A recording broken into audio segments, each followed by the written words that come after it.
अशा पद्धतीने एकदा अळूवड्या नक्की करून पहा. अगदी चुरचुरीत आणि खमंग होतात, शिवाय तळल्यानंतरही दीर्घकाळ कुरकुरीत राहतात. तर लगेचच आपण रेसिपीला सुरुवात करूया. इथे मी वडीच्या अळूची 3-4 पानं घेतलेली आहेत. ही पानं मोठ्या आकाराची असल्यामुळे फक्त 3-4च घेतलेली आहेत. स्वच्छ धुवून घेतली आहेत. आता या पानांचे आपण देठ काढून घेऊया. सुरीच्या मदतीने आपण याचे जे देठ वर आलेले आहेत, उंचवटा आहे तो आपण कापून घेणार आहोत. आणि या पानांच्या जे शिरा आहेत त्या शिरा आपण लाटण्याच्या मदतीने अशा थोड्याशा प्रेस करून घ्यायच्या आहेत, जेणेकरून आपल्याला वडीचा रोल करताना अगदी सोपं जाईल. तर अशा पद्धतीने या शिरा आणि देठ हे व्यवस्थित लाटण्याच्या मदतीने दाबून घेतलं आहे.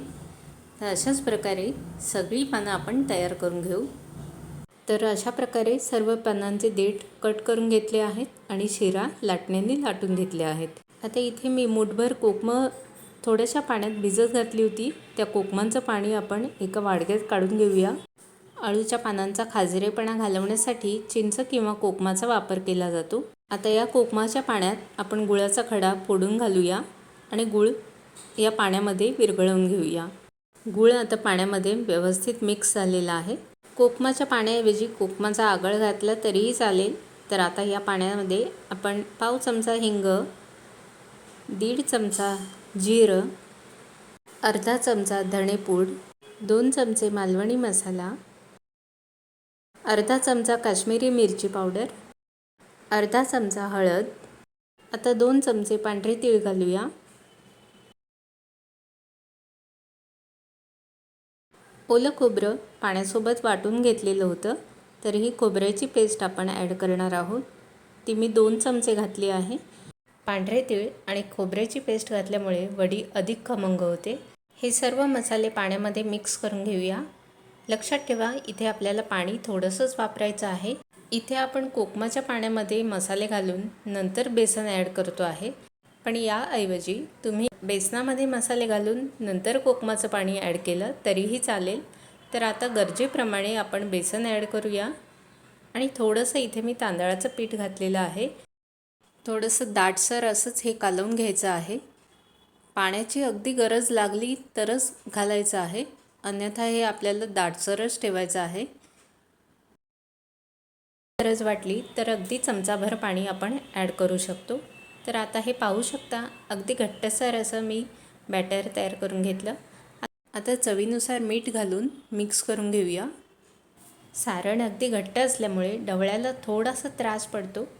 या सारणामध्ये पाणी जेवढं कमी वापरलं जाईल, अळूवड्या तळल्यानंतर तेवढ्याच कुरकुरीत बनतील आणि जास्त वेळ कुरकुरीत राहतील. बेसनाचं सारण तयार झालेलं आहे. आता हे आपण पानांना व्यवस्थित लावून घेऊया. पान पालथं ठेवून पानाच्या मागच्या बाजूला आपण हे सारण लावून घेऊ.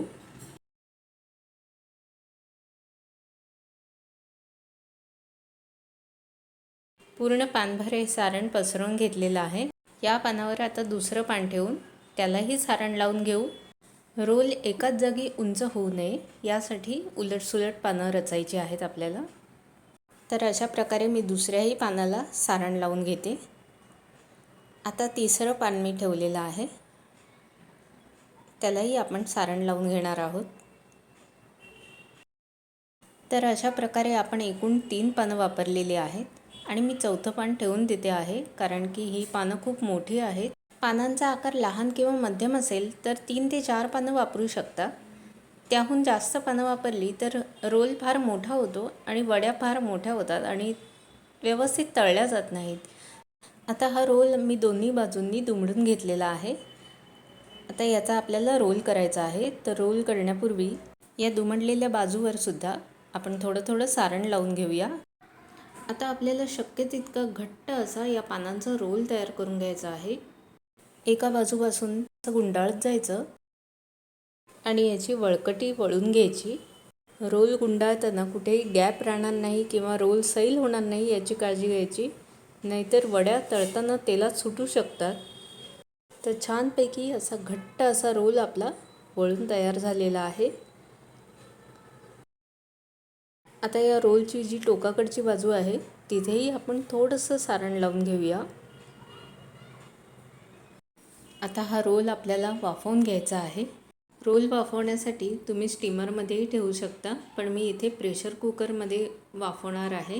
प्रेशर कुकरमध्ये तळाला पाणी घातलं, जाळी ठेवून त्यावर एक पातेलं ठेवलं, पातेल्यातही थोडंसं पाणी ठेवलं आणि त्यावर झाकण ठेवून त्याला थोडंसं तेल लावून घेतलं.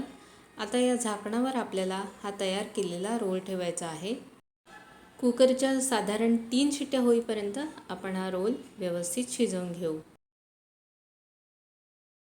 कुकरच्या 3 शिट्ट्या होईपर्यंत मी हा रोल उकडवून घेतला.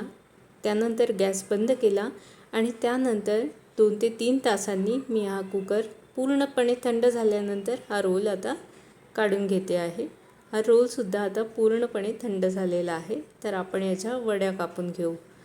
रोल पूर्णपणे थंड झाल्यानंतरच वड्या कापायच्या, नाहीतर वड्या व्यवस्थित कापल्या जात नाहीत. अळूवडीचा रोल वाफवून घेतल्यानंतर साधारण 3 ते 4 तास पूर्णपणे हा रोल थंड होऊ द्या आणि त्यानंतरच वड्या कट करायला घ्या. तर अशा प्रकारे मी थोड्याशा मध्यम जाडीच्या अशा वड्या कापून घेते. या वड्या अगदी अशासुद्धा तुम्ही खाऊ शकता. जर तुम्हाला तेल जास्त खायचं नसेल, जर तुम्ही हेल्थ कॉन्शियस असाल, तर तुम्ही अशासुद्धा वड्या खाऊ शकता. या वड्या न तळतासुद्धा अतिशय स्वादिष्ट लागतात. वडीचा रोल तयार करताना आपण अगदी घट्ट रोल तयार केला होता, त्यामुळे अतिशय सुबक अशा वड्या तयार झालेल्या आहेत. कुठेही गॅप दिसत नाही आहे. तर या वड्या मी आता तळून दाखवणार आहे. वड्यांसोबत खाण्यासाठी 2 मिरच्यासुद्धा मी थोड्याशा मध्ये चीर देऊन घेते. आता या खरपूस आपण तेलामध्ये तळून घेऊया. या वड्या तळताना सुद्धा आपल्याला एक काळजी जरूर घ्यायची आहे, ती म्हणजे तेल अगदी कडकडीत गरम तापवून घ्यायचं आहे आणि मगच यात वड्या सोडायच्या आहेत. जर कमी तेल तापलेलं असलं तर वड्या तेल जास्त शोषतात आणि चिवट होतात, तेल जास्त पितात. म्हणून तेल व्यवस्थित गरम झालेलं आहे याची काळजी घ्या. आणि एक बाजू पूर्ण खरपूस तळली की मगच बाजू पलटवून घ्या. वड्या तेलात सोडल्यानंतर एकसारख्या झाऱ्याने हलवायच्या नाहीत. 1 ते 2 मिनटं वडी व्यवस्थित तेलात सेट होऊ द्यायची आणि मगच बाजू पलटवून घ्यायची.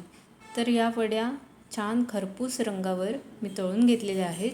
आता या आपण टिश्यू पेपरवर काढून घेऊया, म्हणजे वडीमध्ये जे एक्स्ट्रा तेल आलेलं असेल ते टिश्यू पेपरमध्ये शोषलं जाईल आणि वड्या कमी तेलकट होतील. तर आता वड्यांचा दुसरा घाणा तळून घेते. या वड्यासुद्धा खरपूस रंगावर मी तळून घेतल्या. आता 5 ते 6 वड्या आपल्या तळून तयार झालेल्या आहेत. एका वेळेला जेवढ्या आवश्यक तेवढ्या वड्या तळून घ्यायच्या आणि उरलेला रोल फ्रीजमध्ये 1 ते 2 दिवसपर्यंत तुम्ही ठेवू शकता. कट दिलेल्या मिरच्यासुद्धा आता या तेलामध्ये छान तळून घेते आणि आता या वड्या आपण सर्व करूया.